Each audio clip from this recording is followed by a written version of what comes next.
Great Plays. The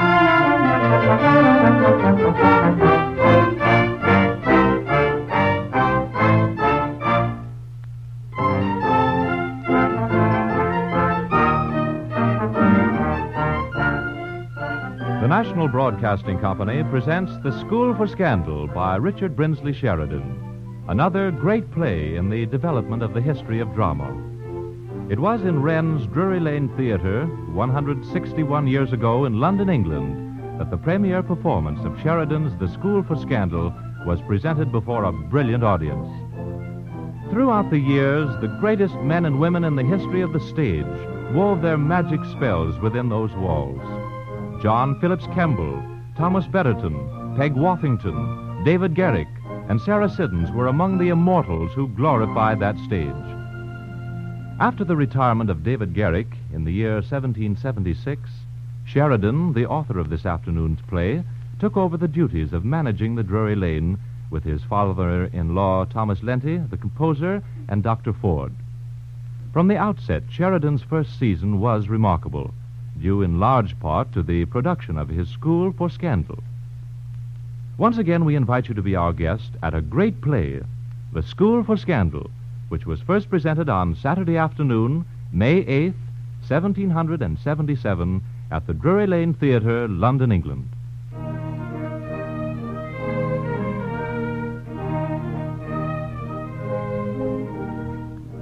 Sheridan begins his comedy at Lady Sneerwell's house, where she and her contemporaries indulge in the gentle art of gossiping. Their chief topic is scandal about their neighbors. The not-too-harmonious marriage of Sir Peter and Lady Teazle comes under their observation, and also the mode of life and the loves of the brothers Charles and Joseph Surface.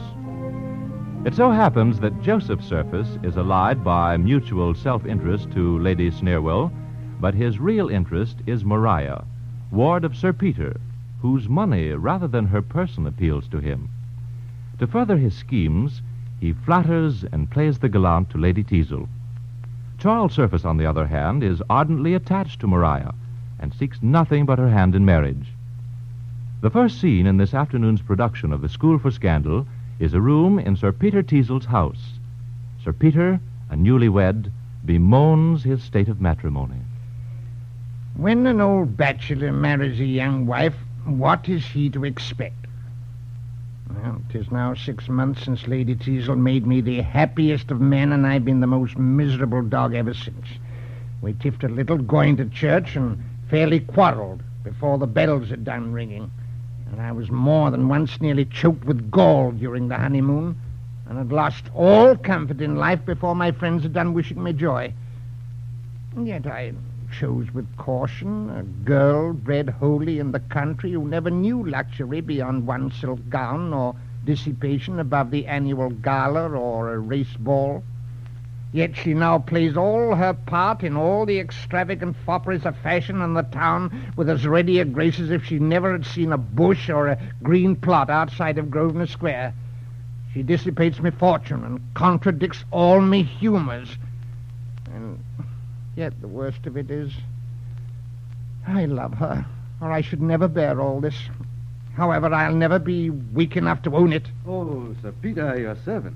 How is it with you, sir? Oh, very bad, Master Rowley, very bad. Nay, I'm sure, Sir Peter, your lady can't be the cause of your uneasiness. Why, has anybody told you she was dead? Come, Sir Peter, you love her.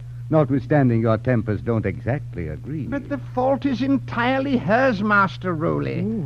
I am myself the sweetest-tempered man alive and hate a teasing temper, and so I tell her 100 times a day. Indeed. And what is very extraordinary, in all our disputes, she is always in the wrong.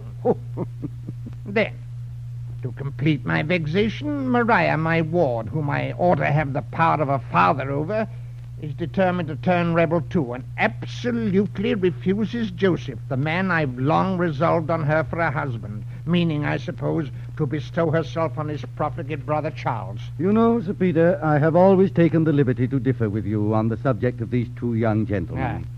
I only wish you may not be deceived in your opinion of the elder. For Charles, my life on't, he will retrieve his errors, yes. You're wrong, Master Rowley. In their father's death, you know I acted as a kind of guardian to them both.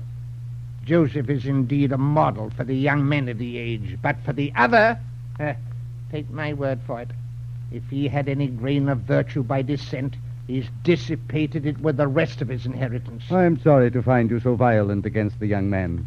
I came hither with news that will surprise you. Sir Oliver is arrived and at this moment in town. How? You astonish me. Sir Oliver arrived? It is 16 years since we met. Pray, does he know that I'm married? Yes, and will soon wish you joy. What, as we drink health to a friend in consumption? No, Oliver will laugh at me. But, Master Rowley, don't drop a word that Lady Teazle and I ever disagree. Oh, by no means. But you must be very careful not to differ while he is in the house with you. So we must, and that's impossible. Ah, Master Rowley, when an old bachelor marries a young wife, he deserves... No, the crime carries its punishment along with it.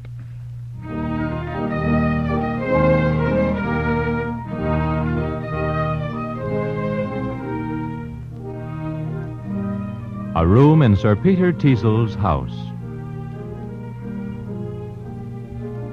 Lady Teazle, I'll not bear it. Sir Peter, you may bear it or not as you please. But I ought to have my own way in everything. And what's more, I will, too. Very well, ma'am, very well. So as a husband is to have no influence, no authority. Authority? No, to be sure. If you wanted authority over me, you should have adopted me and not married me. I'm sure you were old enough. Old enough? Aye, there it is. Well, Lady Teazle, though my life may be made unhappy by your temper, I'll not be ruined by your extravagance. My extravagance? Well, I'm sure I'm not more extravagant than a woman of fashion ought to be. Life, to spend as much to furnish your dressing room with flowers in winter as would suffice to turn the Pantheon into a greenhouse and give a fete champetre at Christmas. And am I to blame, Sir Peter, because flowers are dear in cold weather? Oh, you should find fault with the climate, not with me. Bones, madam, if you'd been born to this, I shouldn't wonder at your talking thus. But you forget what your situation was when I married you. No, I don't. 'Twas a very disagreeable one, or I should never have married you. Oh, yes, madam. You were then in a somewhat humbler style, the daughter of a plain country squire. I recollect, Lady Teazle, when I saw you first sitting at your tambour in a pretty figured linen gown with a bunch of keys at your side. Oh, yes, I remember it well. And a curious life I led. My daily occupation to inspect the dairy, make extracts from the family receipt book, and comb my Aunt Deborah's lapdog. Ah, yes, madam, 'twas so indeed. And then, my evening amusements, to draw patterns for ruffles, to play Pope Joan with the curate, or to be stuck down to an old spinet to strum my father to sleep after a fox chase. I'm glad you have so good a memory. Yes, madam, these were the recreations I took you from. But now you must have your coach vis-a-vis and 3-parted footman before your chair, with no recollection, I suppose, that you were content to ride double behind the butler on a docked coach horse. No, I swear I never did that. Yes, you did. I did not. You did? I did not. I deny the butler and the coach horse. Yes, you did, madam, and what's more, his name was Dobbin, and he was blind in one eye. This, madam, was your situation, and what have I done for you? I've made you a woman of fashion, of fortune, of rank. In short, I've made you my wife. Well, then, and there's but one thing more you can make me to add to the obligation. That is... My widow, I suppose. Mm-hmm. I thank you, madam, but don't flatter yourself, for though your ill conduct may disturb my peace of mind, it shall never break my heart, I promise you. However, I'm equally obliged to you for the hint. Oh, then why will you endeavor to make yourself so disagreeable to me and thwart me in every little elegant expense? Life, madam, I say, had you any of these little elegant expenses when you married me? Lord, Sir Peter, would you have me to be out of the fashion? Oh, fashion, indeed. What had you to do with fashion before you married me? For my part, I should think you'd like to have your wife thought a woman of taste. Aye, there it is again, taste. Zounds, madam, you had no taste when you married me. That's very true indeed, Sir Peter. And after having married you, I should never pretend to taste again, I allow. Oh, but now, Sir Peter, since we finished our daily jangle, I presume I may go to my engagement at Lady Sneerwell's. Aye, a charming set of acquaintances you've made there. No, Sir Peter, they're all people of rank and fortune, and remarkably tenacious of reputation. Oh, yes, egad. They're tenacious of reputation with a vengeance. for they don't choose anybody should have a character but themselves. Oh, what, would you restrain the freedom of speech? They've made you just as bad as any of the society. Oh, I believe I do bear a part with a tolerable grace. Grace indeed. Aha. Oh, but, Sir Peter, you know you promised to come to Lady Sneerwell's, too. Well, I'll call in just to look after my own character. Well, then, indeed, you must make haste after me, or you'll be too late. So goodbye to you. So I've gained much by my intended expostulation. Yet with what a charming air she contradicts everything I say, and how pleasantly she shows her contempt for my authority. Well, though I can't make her love me, there's a great satisfaction in quarreling with her. And I think she never appears to such advantage as when she's doing everything in her power to plague me.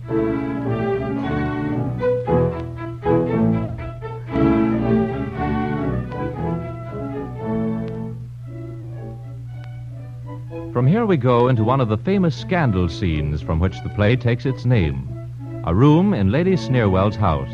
Lady Sneerwell, Mrs. Candour, Crabtree, Sir Benjamin Backbite, Joseph Surface, Lady Teazle, and Maria are vividly talking. Of course, madame. It's marvelous, you know.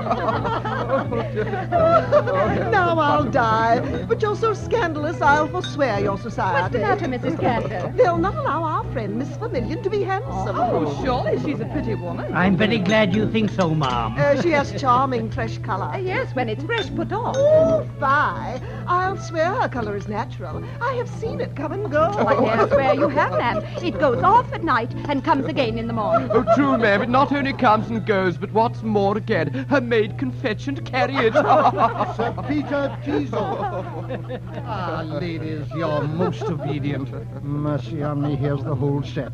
Oh, I'm rejoiced you're come, Sir Peter. They've been so censorious. That must be very distressing to you, Mrs. Candour, I dare swear. Well, I will never join in ridiculing a friend. And so I constantly tell my cousin Ogle, and you all know what pretensions she has to be critical on beauty. Oh, to be sure. She has herself the oddest countenance that ever was seen.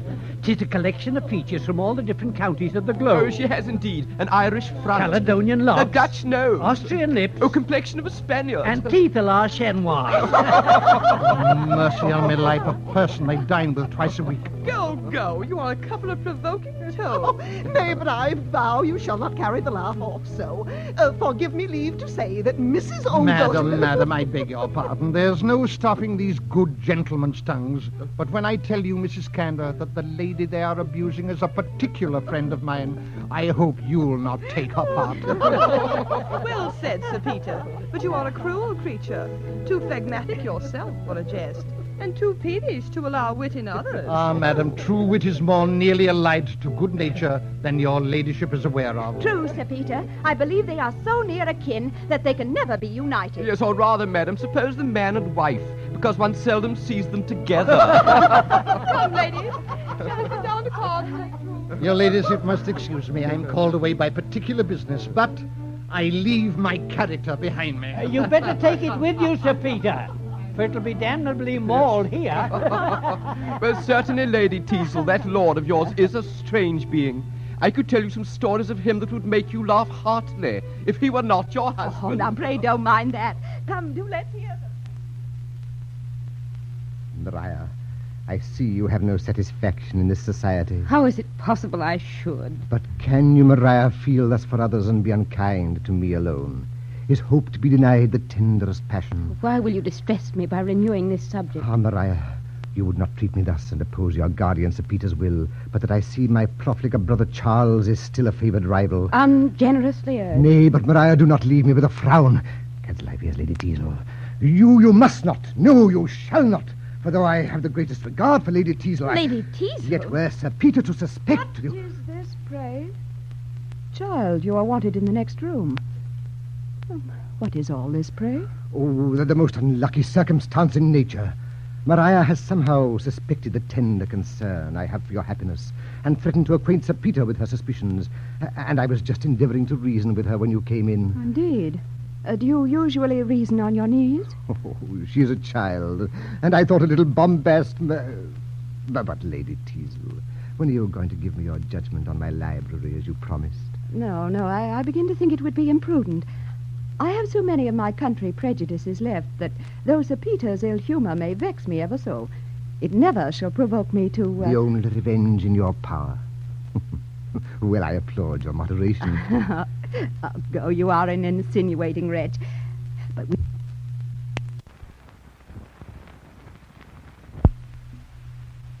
we shall be missed. Let us join the company. But we had best not return together. Well, don't stay, for Maria shan't come to hear any more of your reasoning, I promise you.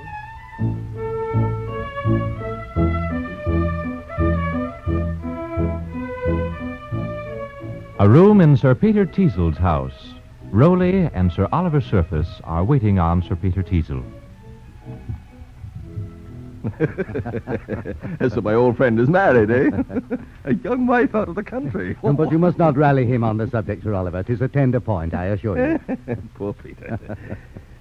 But you say he has entirely given up Charles, never sees him, eh? His prejudice against him is astonishing, and I am sure greatly increased by a jealousy of him with Lady Teazle, which he has industriously been led into by a scandalous society in the neighborhood who have contributed not a little to Charles' ill name. I know. There are a set of malicious, prattling, prudent gossips, both male and female, who murder characters to kill time. But I'm not to be prejudiced against my nephew by such, I promise you. No. If Charles has done nothing... Oh, here comes Sir Peter.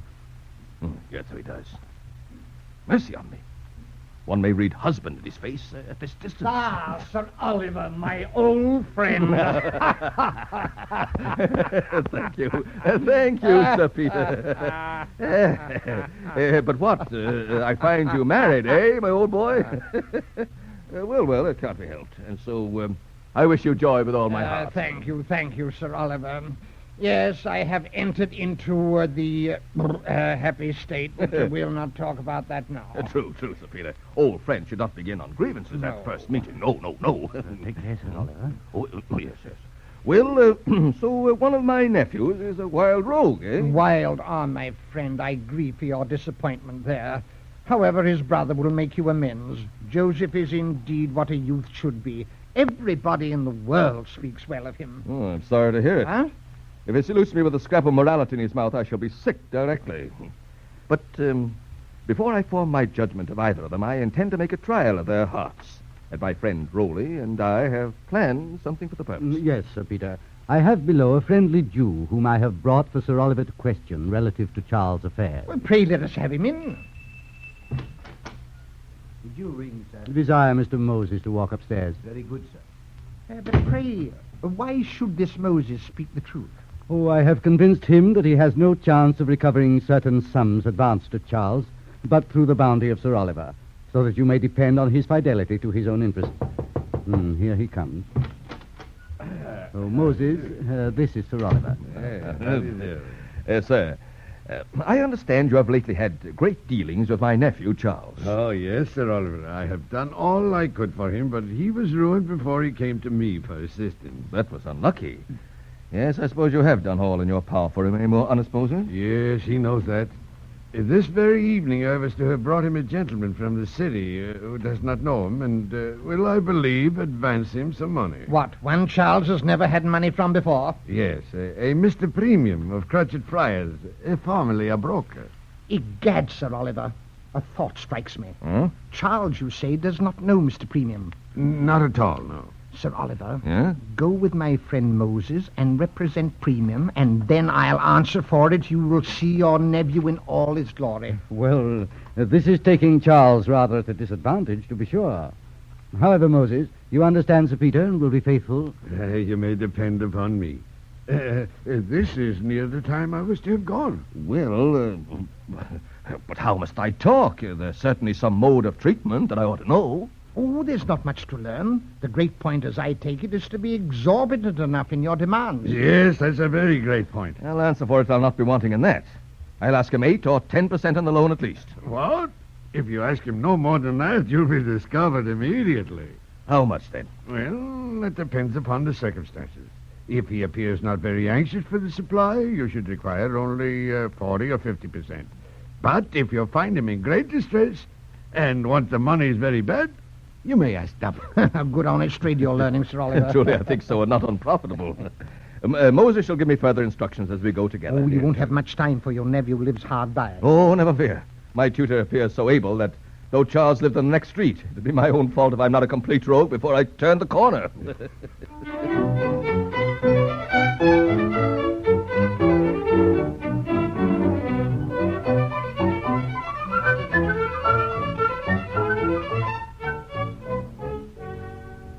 A room in Sir Peter's house. Lud, Sir Peter, I hope you haven't been quarreling with Maria. It's not using me well to be so ill-humored when I'm not by. Ah, Lady Teasle, you might have the power to make me good-humored at all times. I'm sure I wish I had. But I want you to be in a charming sweet temper at this moment. And let me have £200. £200? What? Aren't I to be in a good humor without paying for it? Ah, you shall have it. But seal me a bond for the repayment. Oh, no, there. My note of hand will do as well. And you shall not longer reproach me with not giving you an independent settlement. I mean shortly to surprise you. But shall we live always thus? If you please. I'm sure I don't care how soon we leave off quarreling, provided you own you were tired first.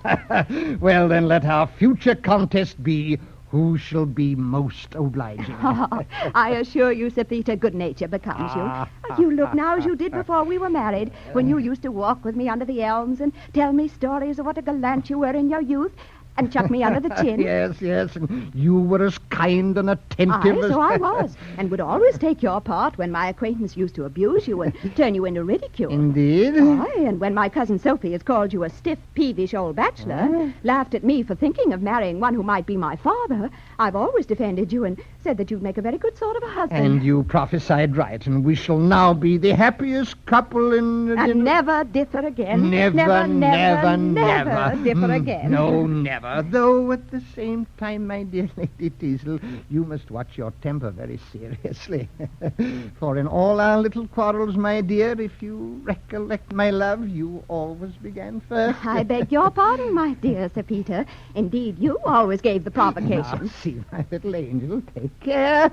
Contradicting isn't the way to keep friends. Then don't you begin it, my love. There, now, you're going on. You don't perceive, my life, that you're just doing the very thing which you know always makes me angry. Well, you know, if you will be angry without any reason... There, now, you want to quarrel again. No, I'm sure I don't, but if you will be so peevish... There, now, who begins first? Why, you, to be sure. I said nothing, and there's no bearing your... No, madam, the fault's in your own temper. Aye, you're just what my cousin Sophie said you would Your cousin Sophie is a forward, impertinent gypsy. You're a great big bear, I'm sure, to abuse my relation. Now may all the plagues of marriage be doubled on me if I ever try to be friends with you anymore. So much the better. No, madam, 'tis evident you never cared a pin for me, and I was a madman to marry you. And I'm sure I was a fool to marry you, an old dangling bachelor who was single at 50, only because he never could meet with anyone who'd have him. Aye, madam, but you were pleased enough to listen to me. You never had such an offer before. No?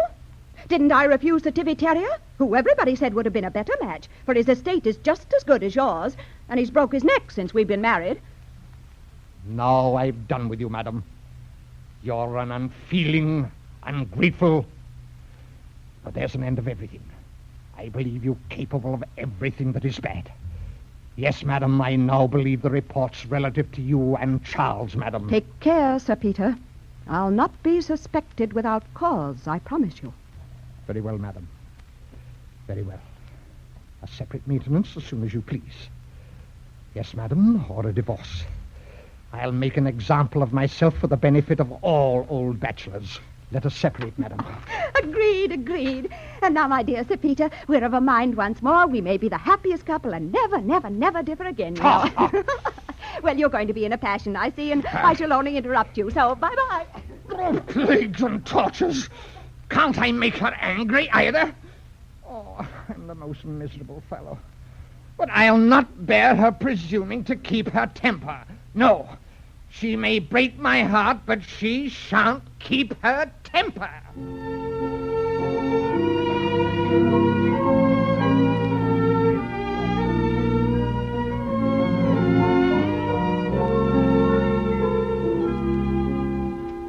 A room in Charles Surface's house, where Charles, Careless, and other friends are having a merry time. For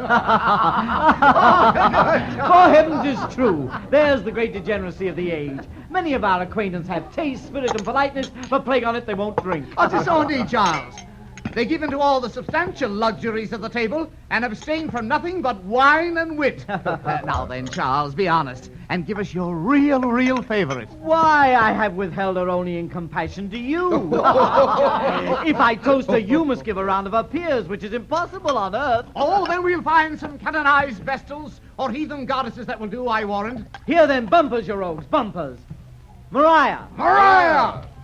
Mr. Premium and Mr. Moses. Moses! So honest Moses! Walk in, pray, Mr. Premium. That's this gentleman's name, isn't it, Moses? Yes, sir. Yes. Sit down, Mr. Premium. Sit down, Moses. Well, come, Harry. The dice are in the next room. Charles, you'll join us when you finish your business with the gentlemen? I will. Sir Charles, this is Mr. Premium, a gentleman of the strictest honor and secrecy. Mr. Premium, this is... Sir, my friend Moses is a very honest fellow, but a little slow at expression. Mr. Premium, I am an extravagant young fellow who wants to borrow money. You, I take it, to be a prudent old fellow who has got money to lend. I'm blockheaded enough to give 50% sooner than not have it. And you, I presume, are rogue enough to take 100 if you can get it. Exceeding frank, upon my word. I see, sir, you're not a man of many compliments. However, you're mistaken in one thing. I have no money to lend, but I believe I could procure some from a friend. Mr. Premium, these are trifles. I know money isn't to be bought without paying for it. Well, but what security could you give? You have no land, I suppose? Not a molehill nor a twig. Nor any stock, I presume. Nothing but livestock.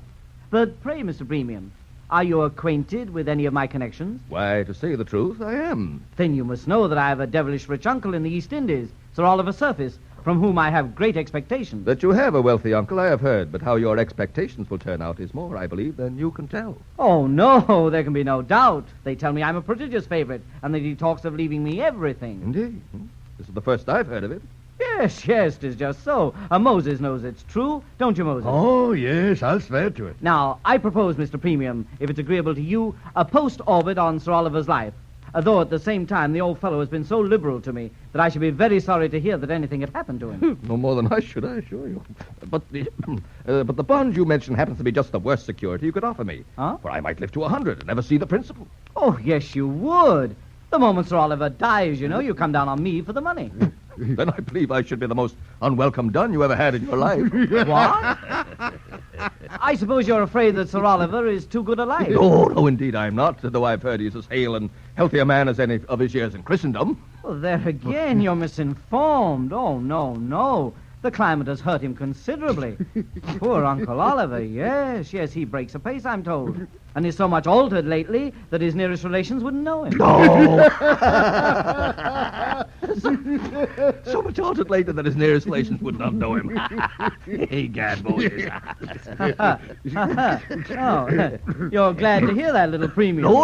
No, I'm not. Yes, you are. Yeah, you know that mends your charm. But I'm told Sir Oliver is coming over. Nay, some say he's actually arrived. Oh, sure, I must know better than you whether he's come or not.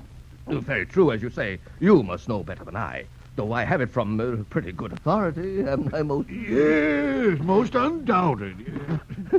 But, sir, as I understand now, you want a few hundreds immediately.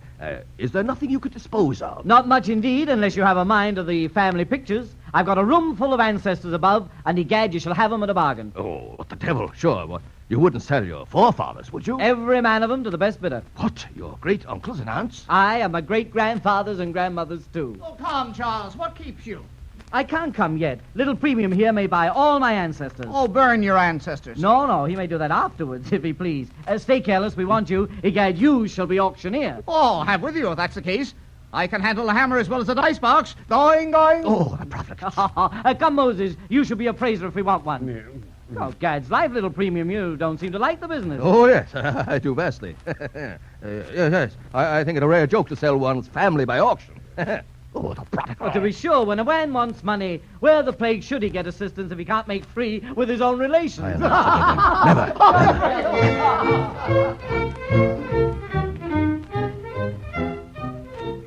A picture room in Charles Surface's house. Walk in, gentlemen, pray walk in. Here they are, the family of the Surfaces up to the conquest. And in my opinion, a goodly collection. Aye, these are done in the true spirit of portrait painting. All stiff and awkward as the originals, and like nothing in human nature besides. Yes, we shall never see such figures of men again. I hope not. But come, get to your pulpit, Mr. Auctioneer. Here's an old gouty chair of my grandfather that will answer the purpose. This will do. Charles, I haven't a hammer. And what's an auctioneer without his hammer? Oh, gad, that's true. Well, what parchment have we here? Oh, our genealogy in full. Here, Careless, you shall have no common bit of mahogany. Here's a family tree for you, you rogue. This shall be a hammer. What an unnatural rogue, an ex post facto parasite. Yes. Here's a list of your generation, indeed. Oh, faith, Charles, this is the most convenient thing you could have found for the business. For 'twill not only serve as a hammer, but a catalogue into the bargain. Come, begin. Going. Bravo, Careless. Well, here's my great-uncle, Sir Richard Revlin, a marvelous good general in his day, I assure you. He served in all the Duke of Marlborough's wars and got that cut over his eye at the Battle of Malplaquet. Bid him speak. Well, what do you bid? Bid him speak. Bid him speak. Mr. Premium would have you speak. Well, then, he shall have him for £10. Heaven deliver me his famous Uncle Richard for £10. Very well, sir. I take him at that. Careless, knock down Uncle Richard. Going. Uncle Richard, £10. Here now is a maiden sister of his, my great-aunt Deborah, and esteemed a very formidable likeness. There she is, you see, a shepherdess feeding her flock. You shall have her for £5.10. The sheep are worth the money. Oh, poor Deborah, a woman who set such a value on herself. £5.10, she's mine. Knock down Aunt Deborah. Going. Aunt Deborah and a flock of sheep, £5.10. This now is a grandfather of my mother's, a learned judge. What do you rate him at, Moses? 4 guineas. 4 guineas. Gad's life, you don't bid him the price of his wig. Mr. Premium, do let us knock his lordship down at 15. Oh, by all means. Gone. And there are 2 brothers of his, William and Walter Blunt Esquires, both members of Parliament. I'll take them at your own price for the honor of Parliament, sir. Well said, little Premium. I'll knock them down at 40. Here's a jolly fellow. I don't know what his relations were, but he was mayor of Norwich. Take him at £8. No. 6 will do for the mayor. Oh, come, make it guineas. And I'll throw you the 2 aldermen there into the bargain. They're mine. Careless, knock down the mayor and the alderman. Gone. Oh, but plague on it, we'll be all day retailing in this manner. Do let us deal wholesale. What say you, little Premium? Give me £300 for the rest of the family in the lump. That'll be the best way. Well, anything to accommodate you. They are mine.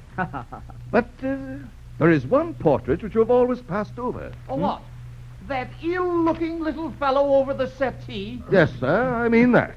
Though I don't think him so ill-looking a little fellow by any means. What, that? Oh, that's my Uncle Oliver. 'Twas done before he went to India. Your Uncle Oliver? Oh, gad, Charles, then you'll never be friends. Oh, that now to me is as stern-a-looking rogue as ever I saw. An unforgiving eye. And a damned disinheriting countenance. Don't you think so, little Premium? Upon my soul, sir, I do not. I think it is as honest a looking face as any in the room, dead or alive. But I suppose Uncle Oliver goes with the rest of the lumber. No, hang it. I'll not part with poor Noll. The old fellow's been very good to me. Egad, I'll keep his picture while I've a room to put it in. The rogue's my nephew, after all. But, sir, I have somehow taken a fancy to that picture. I'm sorry for it, for you'll certainly not have it. Uns, man, haven't you got enough of them? I forgive him everything. But, sir, I'll give you as much for that as for all the rest. Don't tease me, Master Broker. I tell you I'll not part with it, and there's an end of it. Oh, like his father the dog is. Well, I have done. Yeah, you know. Here is a draft for your sum. Now. Why, 'tis for £800. You will not let Sir Oliver go? Zounds, no, I tell you once more. Then never mind the difference. We'll balance that another time. But give me your hand in the bargain. You are an honest fellow, Charles. Oh, I beg pardon, sir, for being sorry. Come on, stop. Yes, this is a whimsical old fellow. But hark ye, Premium, you'll prepare lodgings for these gentlemen. Yes. I'll send for them in a day or two. But hold, do now send a genteel conveyance for them. I will, for all but Oliver. Aye, all but the little nabob. You're fixed on that? Peremptorily. A dear extravagant road. Good day. Why, this is the oddest genius of the sort I ever met with. Egad, he's the prince of brokers, I think. I wonder how the devil Moses got acquainted with so honest a fellow. Go, Careless. Say I'll join the company in a few moments. Oh, I will. So, this was an odd old fellow indeed. Let me see. 2/3 of these 530-odd pounds are mine by right. For heaven, I find one's ancestors are more valuable relations than I took them for. Ladies and gentlemen, your most obedient and very grateful servant.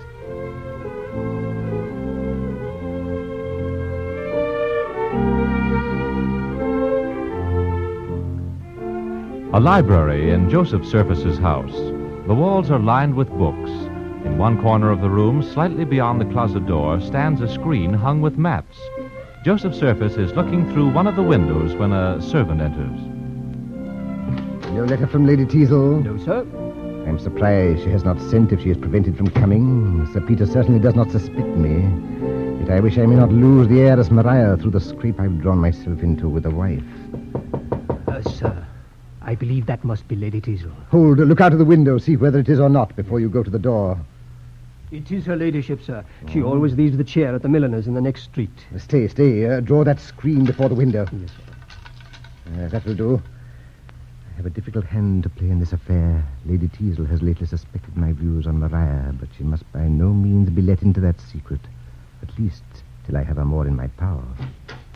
What sentiment and soliloquy now? Lady Teasle. Have you been very impatient? Oh, Lord, I vow I couldn't come before. Oh, madam, punctuality is a species of constancy very unfashionable in a lady of quality. Upon my word, you ought to pity me. Do you know Sir Peter is grown so ill-natured to me of late, and so jealous of Charles, too? Oh, I'm sure I wish he would let Maria marry him, and then perhaps he'd be convinced, don't you, Mr. Surface? Indeed, I do not. Oh, certainly I do. For then my dear Lady Teasle would also be convinced how wrong her suspicions were of my having any design on the silly girl. Well, I'm inclined to believe you. But isn't it provoking to have the most ill-natured things said of one, and all without any foundation, too? That's what vexes me. Ah, madam, to be sure, that is the provoking circumstance, without foundation. For when a scandalous story is believed against one, there certainly is no comfort like the consciousness of having deserved it. No, to be sure, then I'd forgive their malice. But to attack me, who am really so innocent, and then Sir Peter, too, to have him so peevish and so suspicious. But, my dear Lady Teasle, 'tis your own fault if you suffer it. When a husband entertains a groundless suspicion of his wife, she owes it to the honor of her sex to endeavor to outwit him. Oh, indeed. So that if he suspects me without cause, it follows that the best way of curing his jealousy is to give him reason for it. Undoubtedly, for your husband should never be deceived in you. And in that case, it becomes you to be frail in compliment to his discernment. To be sure, what you say is very reasonable. And when the consciousness of my innocence... Ah, my dear madam, there is the great mistake. Why, what makes you thoughtless in your conduct? The consciousness of your own innocence. What makes you impatient of Sir Peter's suspicions? Why, the consciousness of your own innocence. It is very true. Now, my dear Lady Teasle, if you would but once make a trifling faux pas, you can't conceive how cautious you would grow. Do you think so? Oh, I'm sure on't. And then you would find all scandal would cease at once. For, in short, your character at present is like a person in a plethora, absolutely dying from too much health. So then I perceive your prescription is that I must sin in my own defense and part with my virtue to preserve my reputation. Exactly so, upon my credit, ma'am. Well, certainly this is the oddest doctrine and the newest receipt for avoiding calumny. An infallible one, believe me. Prudence, like experience, must be paid for. Why, if my understanding were once convinced... Oh, certainly, madam, your understanding should be convinced. Oh, yes. Heaven forbid I should persuade you to do anything you thought wrong.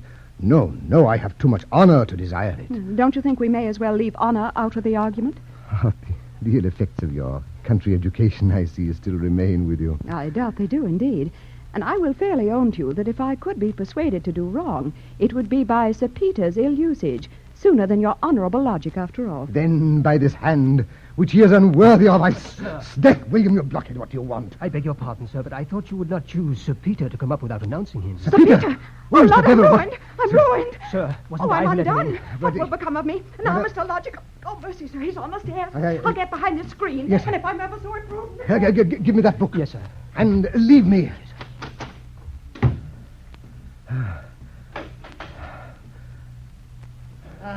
Ever improving himself. Mr. Service. Oh, my dear Sir Peter, I beg your pardon.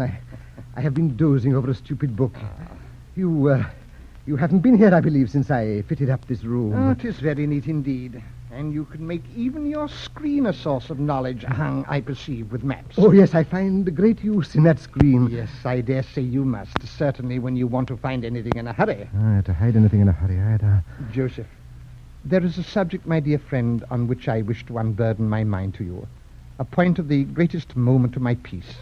In short, my good friend, Lady Teazle's conduct of late has made me very unhappy. Indeed, I am very sorry to hear it. And what's worse, I've pretty good authority to suppose she has formed an attachment to another. Indeed, you astonish me. And between ourselves, I think I've discovered the person. How you alarm me exceedingly. Oh, my dear friend, I knew you would sympathize with me. Yes, believe me, Sir Peter, such a discovery would hurt me just as much as it would you. I'm convinced of it, but have you no guess who I mean?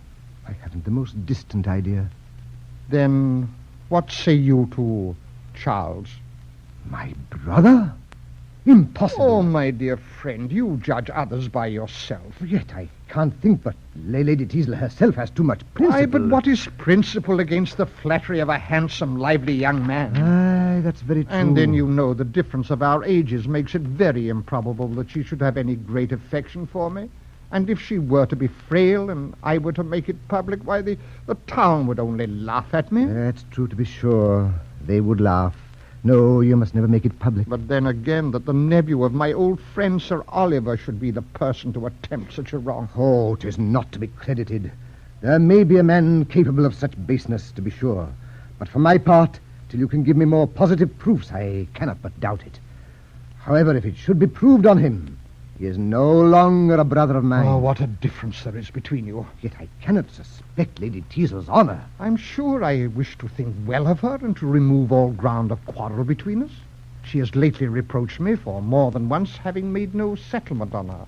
And now we seem to differ on our ideas of expense. I have resolved that she shall have her own way and be her own mistress in that respect.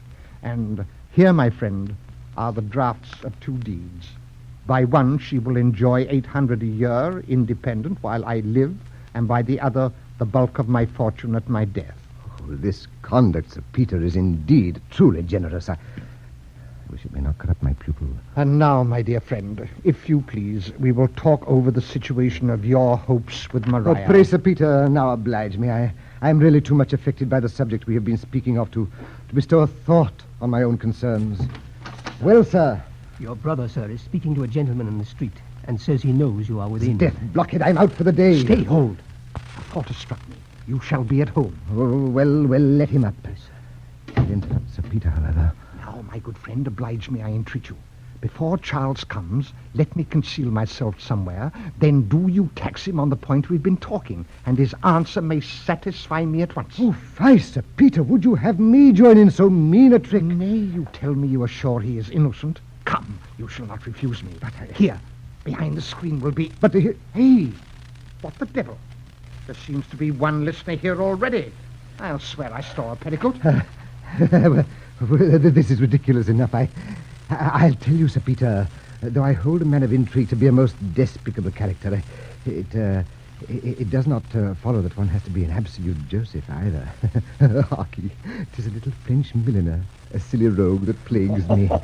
Gad, she's overheard all I've been saying of my wife. Oh, 'twill never go no any farther, you may depend upon it. She can't speak a word of English. No, then, faith, let her hear it out. Here's a closet. We'll do as well. Yeah, well, go in there. Sly rogue. Sly rogue. Oh, a narrow escape indeed, and a curious situation I'm in to part man and wife in this manner. Couldn't I steal off? Keep close, my angel. Joseph, tax him home. Back, my dear friend. Couldn't you lock the Peter in? Be still, my life. I'm sure the little man in the warm rib. In, my dear Sir Peter. Oh, forget, I wish I had a key to the door. Hello, brother. Joseph. Hello, brother. What has been the matter? What, have you had a Jew or a wench with you? Neither, brother, I assure you. Well, what made Sir Peter steal off? I thought he'd been with you. He was, brother, but hearing you were coming, he did not choose to stay. What, was the old gentleman afraid I want to borrow money from him? No, sir. But I'm sorry to find, Charles, you have lately given that worthy man grounds for great uneasiness. How so, pray? To be plain with you, brother, he thinks you are endeavoring to gain Lady Teazle's affections from him. Who? I? Oh, Lord. Oh, not I, upon my word. So the old fellow has found out that he's got a young wife, has he? This is no subject to jest on, brother. He who can laugh... Then seriously, I never had the least idea of what you charge me with, upon my honor. Well, it will give Sir Peter great satisfaction to hear But this. Brother, do you know now that you surprise me exceedingly by naming me with Lady Teazle? For a faith, I always understood you were her For favorite. shame, Charles. This is no jest. Egad, I'm serious. But don't you remember one day when I called Nay, here... prithee, Charles. And...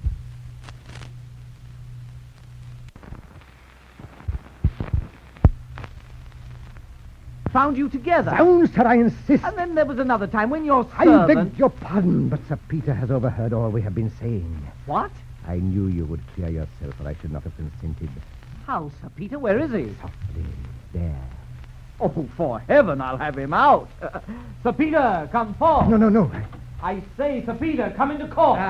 What, my old guardian? What, turned inquisitor and take evidence incog? Oh, fie. Give me your hand, Charles. I believe I've suspected you wrongly. What I've heard has given me great satisfaction. Egad, then, it was lucky you didn't hear any more, wasn't it, Joseph? You would have retorted on him? Aye, that was a joke. Yes, I know his honor too well. But you might as well have suspected him as me in this matter, for all that. Sir, Lady Sneerwell is below and says she will come up. Gentlemen, here's a person come on particular business. Well, you can see him in another room. They must not be left together. I'll send Lady Snell away and return directly. Sir Peter, not a word of the French milliner. Aye, no, not for the world. Oh, Charles, if you'd associated more with your brother, one might indeed hope for your reformation. He is a man of sentiment. Oh, sure. He is too moral by half and so apprehensive of his good name, as he called it, that I suppose he'd as soon as let a priest into his house as a wench. Oh, come, you wrong him. No, Joseph is no rake, but he is no such saint either, in that respect. And I have a great mind to tell him. Oh, hang him. He's a very anchorite. You must not abuse him. He may chance to hear of it again, I promise you. What, you won't tell him? Egad, I will tell him. Aki, have you a mind to have a good laugh at Joseph? Huh? I should like it of all things. Then, i' faith, we will. He had a girl with him when I called. What? Joseph? Oh, you jest. Shh. A little French milliner. Huh? And the best of the jest is she's in the room now. The devil she is where? Behind the screen. Odds life, let's unveil her. No, he's coming. You shan't indeed. Oh, egad, we'll have a peep at the little milliner. For the world, Joseph will never forgive me. I'll stand by you. Odds, he's here. Lady Teazle, by all that's wonderful. Lady Teazle, by all that's horrible. Lady Teazle, by all that's damnable. Sir Peter, this is one of the smartest French milliners I ever saw. Egad, you seem all to have been diverting yourselves here at hide and seek, and I don't see who is out of the secret. Shall I beg your ladyship to inform me? Not a word. Brother, will you be pleased to explain this matter? What, is morality dumb too? Sir Peter, though I found you in the dark, perhaps you are not so now. All mute? Well, though I can make nothing of the affair, I suppose you perfectly understand each other, so I'll leave you to yourselves. Oh, brother, I'm sorry to find you've given that worthy man grounds for so much uneasiness. Sir Peter, there's nothing in the world so noble as a man of sentiment. Sir Peter, notwithstanding, I confess that appearances are against me. I make no doubt, but I shall explain everything to your satisfaction. If you please, sir. The fact is, sir, that the Lady Teazle, knowing my pretensions to your ward, Maria, I say, sir, Lady Teazle being apprehensive of the jealousy of your temper and knowing my friendship to the family will... A very clear account upon my word. And I dare swear the lady will vouch for every article of it. For not one word of it, Sir Peter. There is not one syllable of truth in what this gentleman has told you. I believe you upon my soul, madam. Stepman, will you betray me? Good Mr. Hypocrite, by your leave, I'll speak for myself. I let her alone, sir. You'll find she'll make out a better story than you, without prompting. Hear me, Sir Peter. I came here on no matter relating to your ward, and even ignorant of this gentleman's pretensions to her. But I came, seduced by his insidious arguments, at least to listen to his pretended passion, if not to sacrifice your honor to his baseness. Now I believe the truth is coming indeed. The woman's mad. No, sir. She has recovered her senses. Sir Peter, I do not expect you to credit me, but the tenderness you express for me has penetrated so to my heart that had I left the place without the shame of this discovery, my future life should have spoken the sincerity of my gratitude. As for that smooth-tongued hypocrite who would have seduced the wife of his too credulous friend, I behold him now in a light so truly despicable that I shall never again respect myself for having listened to him. Notwithstanding all this, Sir Peter, heaven knows That you are a villain, and so I leave you to your conscience. You are too rash, Sir Peter. You shall hear me. The man who shuts out conviction by refusing... Oh, damn your sentiments!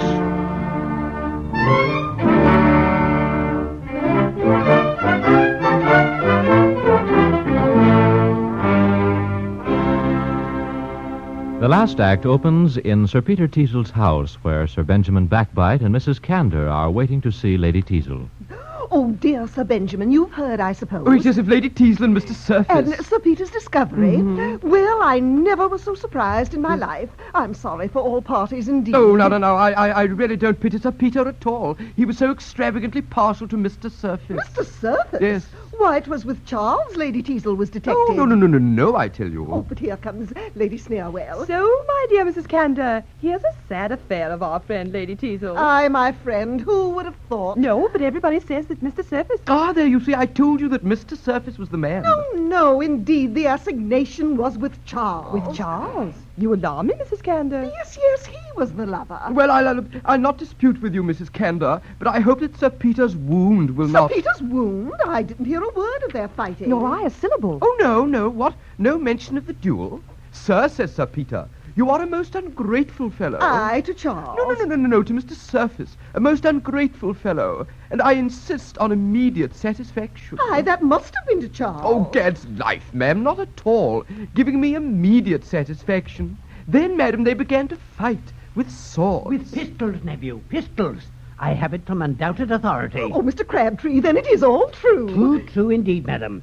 And Sir Peter is dangerously wounded. Oh, by a thrust in second, quite through his left side. By a bullet lodged in the thorax. Oh, who comes here? The physician, dependant. It must be the physician, and now we shall know. Well, doctor, what hopes? How's your patient? Now, doctor, isn't it a wound with a small sword? A bullet lodged in the thorax. Doctor, a wound with a small sword and a bullet in the thorax. Oh, are you mad, good people? Then you are not the doctor? I am, sir. I must thank you for the degree. But really, sir, you must have heard of his accident. His wound. Upon my word, for a person in that situation, he's the most imprudent man alive, for here he comes. Why, man, what do you out of bed with a small sword through your body and a bullet lodged in your thorax? Why, what is all this? Well. We rejoice, Sir Peter, that the story of the duel was not true, and sincerely sorry for your other misfortune. I insist on your leaving my house directly. Oh, well, we are going, and depend on it, we'll make the best report of it we can. Leave my house. And tell how hardly you've been treated. Leave my house. And how patiently you bear it. Fiends, vipers, and furies. Oh, that their own venom would choke them. They are very provoking indeed, Sir Peter. I heard high words. What has ruffled you, sir? Oh, what signifies asking? Do I ever pass a day without my vexations? Well, Sir Peter, I've seen both my nephews in the manner we proposed. Yes, a precious scuffle they are. Yes, and Sir Oliver is convinced that your judgment was right, Sir Peter. Yes, I find Joseph is indeed the man. Oh, he's a model for the young men of the age. But how's this, Sir Peter? You don't join us in Joseph's praise, as I expected. Sir Oliver, we live in a damned wicked world, and the fewer we praise, the better. What? Do you say so, Sir Peter, who were never mistaken in your life? Oh, plague on you both. I see by your sneering you've heard of the whole affair. Oh, I shall go mad among you. Then to fret you no longer, Sir Peter. We are indeed acquainted with it all. And does Sir Oliver know all this? Every circumstance. What, of the closet and the screen, huh? Yes, and the little French milliner. Oh. Oh, egad, Sir Peter, I should like to have seen your face when the screen was thrown down. Yes, my face when the screen was thrown down. Ha, ha, ha. I must never show my head again. Without affectation, Sir Peter, you may despise the ridicule of fools. But I see Lady Teazle going towards the next room. Perhaps my being here prevents her coming to you. Well, I'll leave honest Rory to mediate between you. Yes, she looks this way. What a remarkably elegant turn of the head she has.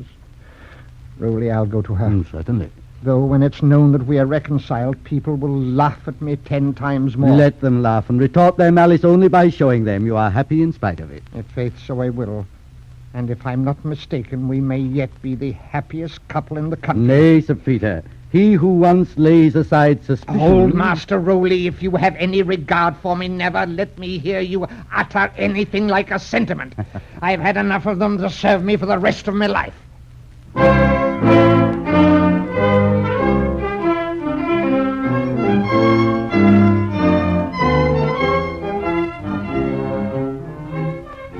A library in Joseph Surface's house.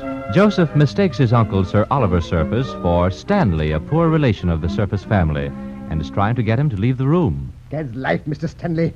Why have you come back to plague me at this time? Sir, I hear your Uncle Oliver is expected here. Sir, it is impossible for you to stay now, so I must beg that No, Sir Oliver and I must be acquainted. Zounds, Hey, sir, hey, brother. Zounds, brother, don't hurt little Premium. So, he's been with you too, has he? To be sure he has. Joseph, you've not been borrowing money too, have you? Borrowing, no, but brother, you know we expect Sir Oliver here every moment. Oh, Gad, that's true. Now mustn't find the little broker here to be sure. Yet Mr. Stanley insists. Stanley, but no, his name's Premium. No, Sir Stanley. No, Premium. Well, no matter which, but he... Aye, Stanley or Premium, it's the same thing. Death. Here's Sir Oliver at the door. I beg Mr. Stanley to... And I beg Mr. Premium. Gentlemen, out with you're him. so violent. My old friend Sir Oliver, eh?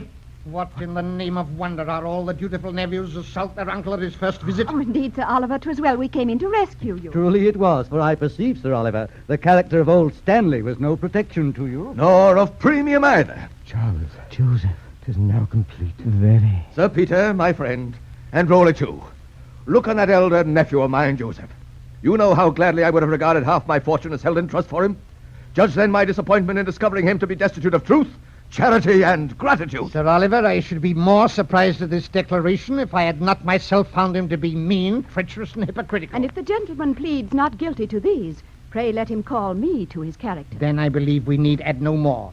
If he knows himself, he will consider it as the most perfect punishment that he has known to the world. If they talk this way to honesty, what will they say to me by and by? As for that prodigal, his brother there... Now comes my turn. The family pictures will ruin me. Sir Oliver, uncle, will you honor me with a hearing? I suppose you could undertake to justify yourself. I trust I could. Sure! Leave us, sir. I will, sir. The man who refuses to listen to one... Moral to the last. Well, Charles. And you could justify yourself, too, I suppose. Not that I know of, Sir Oliver. What? Little Premium has been let too much into the secret, I suppose. True, sir. But they were family secrets and shouldn't be mentioned again, you know. Sir Peter, do you know the rogue bargained with me for all his ancestors? Sold me judges and generals by the foot and made an ass as cheap as broken china? To be sure, Sir Oliver, I did make a little free with the family canvas, and that's the truth on it. For I don't appear to be mortified at the exposure of my follies. It's because I feel at this moment the warmest satisfaction at seeing you, my liberal benefactor. Charles, I believe you. Give me your hand again. Sir. The ill-looking little fellow over the settee has made your peace. Then, sir, my gratitude to the original is still increased. Yet I believe, Sir Oliver, Maria is one whom Charles is still more anxious to be reconciled to. Oh, I've heard of his attachment there, and the young lady's pardon, if I construe right, that blush... See, Sir Oliver, there needs no persuasion now to reconcile your nephew and Maria. That's as it should be. And egad, we'll have the wedding tomorrow morning. Thank you, dear uncle. What, you rogue? Don't you ask the girl's consent first? Oh, I've done that a long time, a minute ago, and she has looked yes. For shame, Charles. I protest. Sir Peter, there's been not a word. Well, then, the fewer the better. May your love for each other never know abatement. And may you live as happily together as Lady Teazle and I intend to do.